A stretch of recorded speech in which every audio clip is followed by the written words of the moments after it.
The phone rang at 3 in the morning, and I knew before I even looked at the screen that it was my house calling.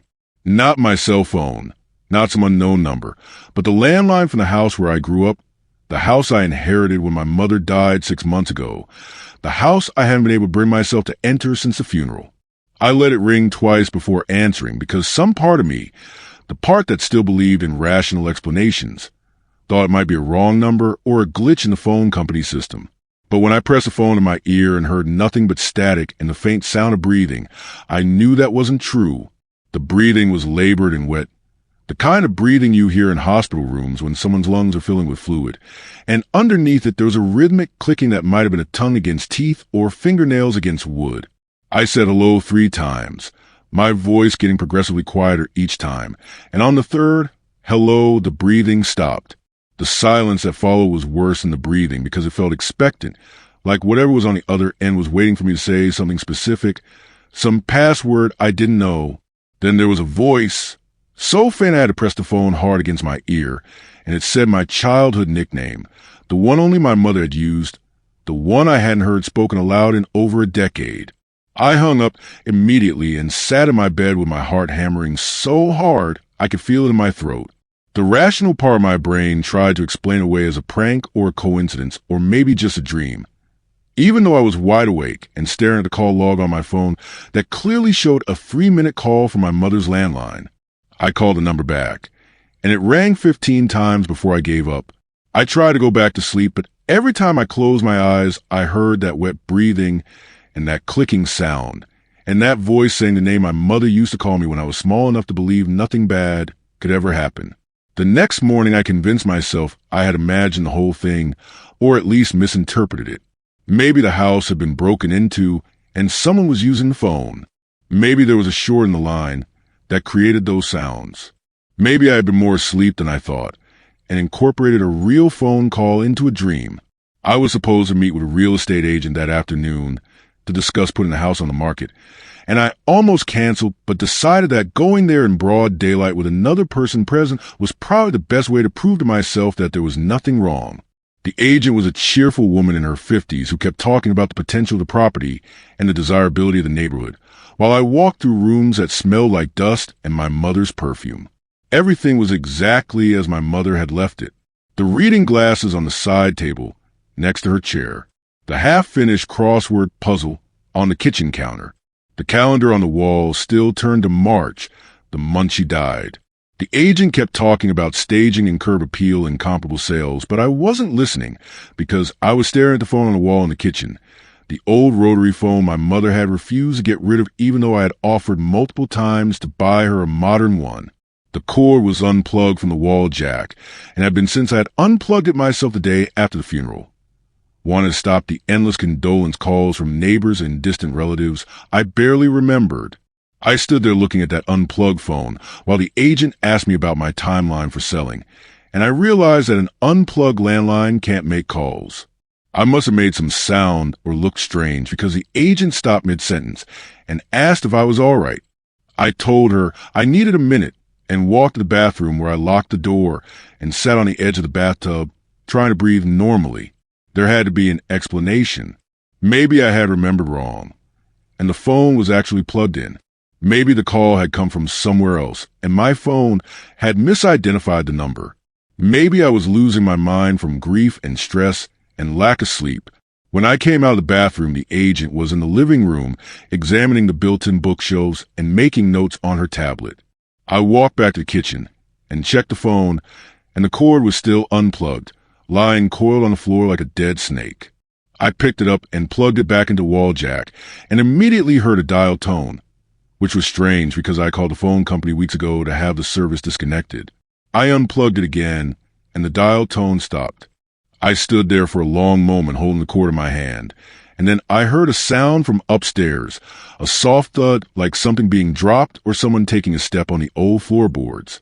The agent appeared in the kitchen doorway and said she wanted to measure the upstairs bedrooms, and I told her I would wait downstairs. I listened to her footsteps on the stairs, and then moving around in what had been my childhood bedroom, and then my mother's bedroom, and then the small spare room where my mother had kept her sewing machine and boxes of old photographs. The footsteps stopped and there was silence, and then I heard the agent call my name in a voice that was trying very hard to sound normal. I went upstairs and found her standing in the doorway of my mother's bedroom, her face pale and her tablet held against her chest like a shield. She asked me if anyone else had access to the house, and I said no. She asked me if I had been here recently, and I said not since the day after the funeral. She stepped aside and I looked into the bedroom and saw that the bed was made with the same floral comforter my mother had always used, but there was an impression on the top of the covers, a body-shaped impression like someone had been lying there.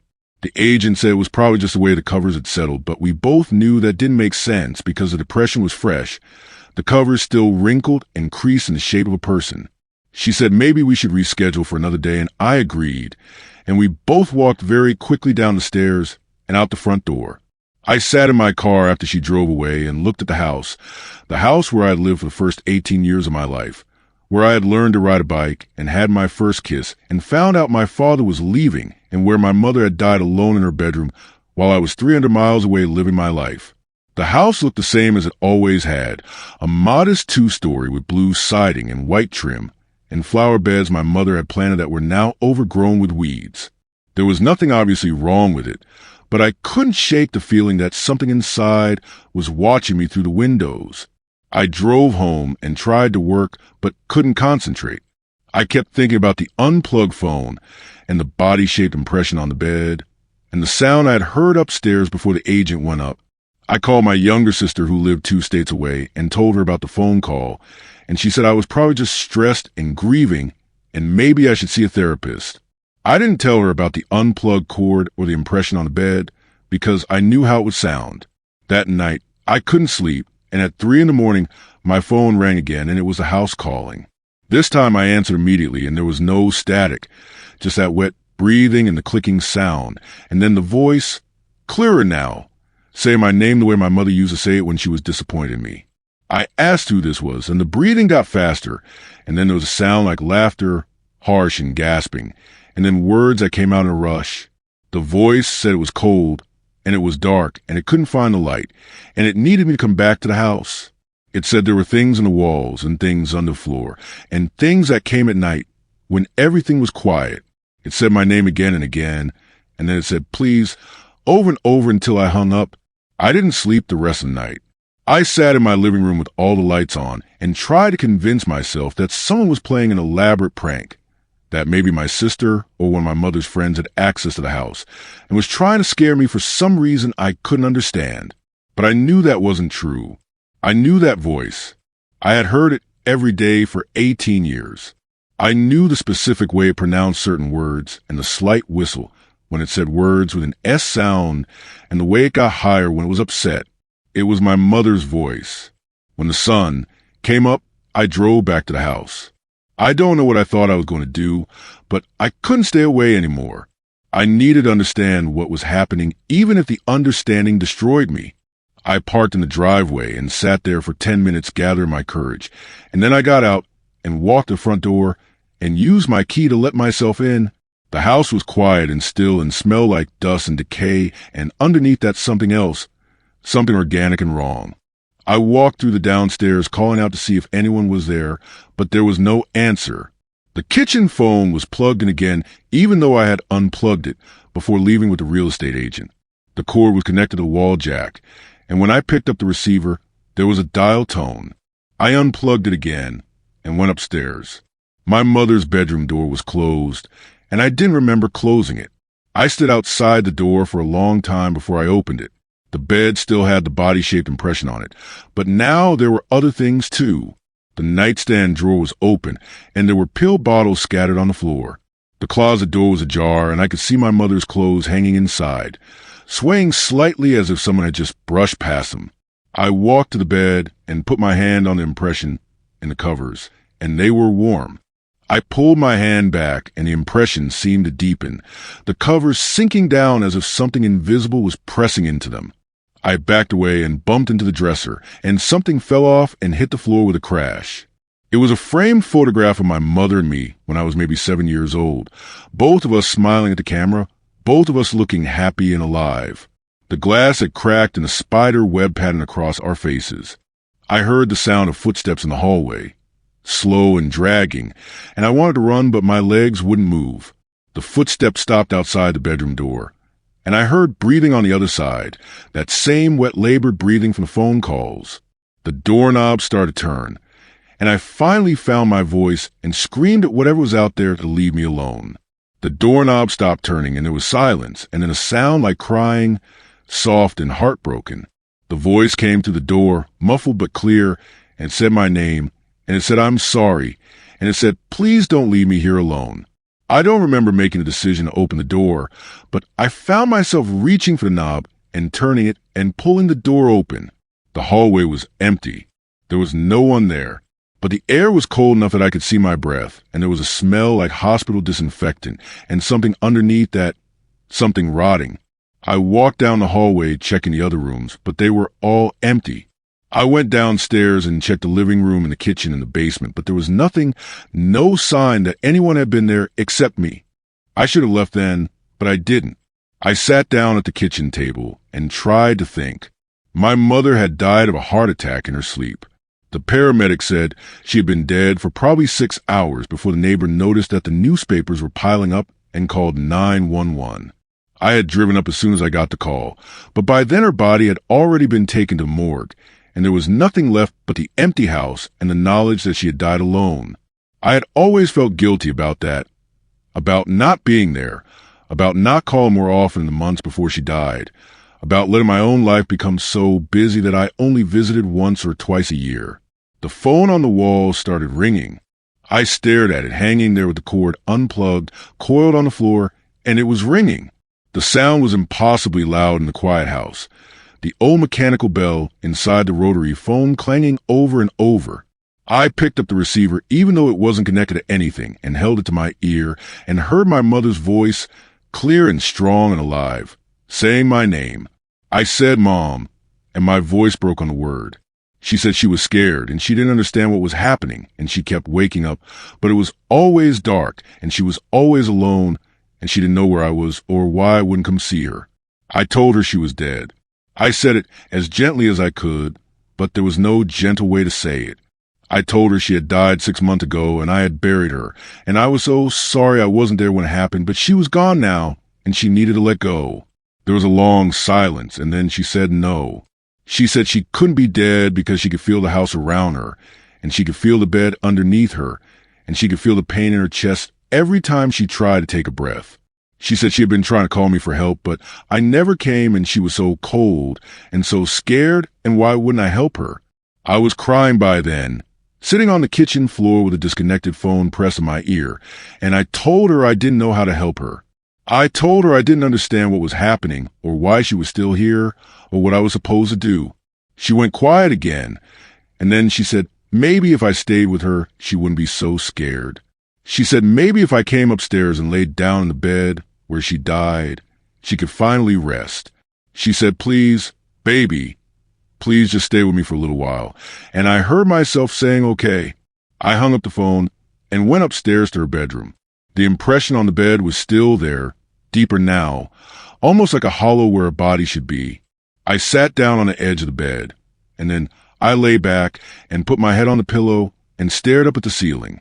The mattress was cold, and there was that smell again, disinfectant and decay, and I felt something next to me, a presence that made the air feel thick and hard to breathe. I reached out my hand and felt something touch it, fingers that were cold and slightly damp, and I heard my mother's voice right next to my ear saying thank you. I must have fallen asleep because when I opened my eyes, the room was dark, and I couldn't remember where I was. I tried to sit up, but I couldn't move. There was a weight on my chest, heavy and crushing, and I couldn't get enough air into my lungs. I could hear breathing that wasn't mine, all around me, and I could feel hands on me, holding me down, cold and strong. I tried to scream, but no sound came out. The voice was in my ear again, my mother's voice, but wrong somehow, distorted and angry, saying, "Why did you let me die alone? Why didn't you come when I needed you? Why did you abandon me?" I managed to get one word out, just barely, and I said, "Sorry." I said it over and over. Sorry, sorry, sorry. And gradually the weight on my chest lessened, and I could breathe again and I could move. I rolled off the bed and fell onto the floor and scrambled backward until I hit the wall. The bed was empty, but the covers were moving, rippling like something underneath them was shifting and turning. I got to my feet and ran out of the room and down the stairs and out the front door, and I didn't stop running until I got to my car. I drove away and I didn't look back. I called a real estate agent the next day and told her to sell the house as is. No staging, no open houses. Just sell it as fast as possible for whatever she could get. She said that would significantly reduce the price, and I told her I didn't care. The house sold 3 weeks later to a young couple with a baby. I almost called them to warn them about the phone calls and the breathing and the voice, but I didn't because what would I say that would make me sound insane? I told myself that maybe whatever was in that house was attached to me specifically, to my guilt and my grief, and that these strangers would be fine. The house has been sold for 4 months now, and I haven't heard anything from the new owners. I haven't received any more phone calls at 3 a.m. I haven't heard my mother's voice asking me why I left her alone. But sometimes when I'm falling asleep, I feel that weight on my chest, and I smell that hospital disinfectant smell, and I hear breathing that isn't mine. And sometimes I wake up and find myself reaching out my hand in the dark, reaching for fingers that are cold and damp, and I hear myself saying sorry, sorry, sorry to the empty room.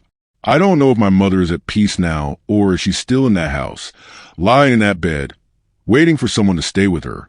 I don't know if the thing that called me was really my mother or something else that learned to use her voice. I don't know if I did the right thing by leaving or if I should have stayed like she asked. All I know is that the last call from my house came from someone who was already dead, and somewhere deep down I'm terrified that one day I'll answer the phone and hear my own voice on the other end, asking why no one came to help me when I was scared and alone and dying.